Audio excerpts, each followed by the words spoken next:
Bukod sa inaasahang desisyon ng impeachment court sa naging issue ngayong linggo hinggil sa sub judice rule sa magkabilang panig, pinangalanan na ng prosekusyon ang karagdagang testigo para sa Article 1. Kung sino siya, alamin natin mula kay Julian Bunag live.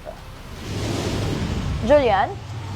Nash, bukod sa tatlong panibagong testigo ng prosekusyon na dapat abangan ng publiko sa susunod na linggo ng impeachment trial para pa rin sa Article 1 o itong misuse of confidential funds, isinama rin ng prosekusyon ang panibagong testigo.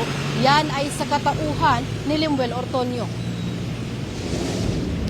Base sa mga dokumentong isinumite sa Commission on Audit, si Limuel Ortonio ang Assistant Secretary at Assistant Chief of Staff ng Office of the Vice President.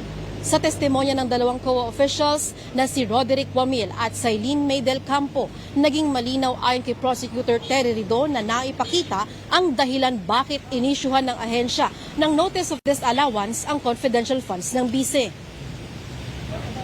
Very important po na ipunto na hindi po na-distract yung pong prosecution doon sa presentation of evidence despite the spectacle that we had seen in which the defense was complaining about several things. No? Talagang malinaw po yung naipakita nila na meron po talagang aktual na batayan kung bakit nagkaroon ng Notice of Disallowance, yung po OVP at yung pong paggamit po nila ng confidential funds. Malinaw bakit pinapasole yung pong 73 million despite the cross-examination of the defense panel.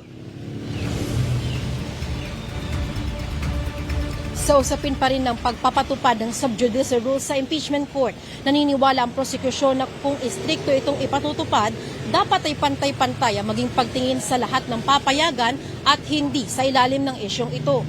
Dahil kung matatandaan nila, ang BICE ang unang kumwestiyon sa integridad ng impeachment court na maituturing na isang insulto. Pero wala po tayong naririnig na kung paano po at least ma-admonish ang defense panel para pagsabihan ng respondent na wag niyang iinsultuhin o wag niyang magbibigay ng any statement that would weaken the integrity of the impeachment court. So kami po naman sa House Prosecution Panel, tumatalima naman po kami, very consistent po yung nagiging response ng ating House Prosecution Panel sa lahat ng direktiba po ng impeachment court. At ang tangi lang nakikita ng prosekusyon na pagbaluktot ng batas?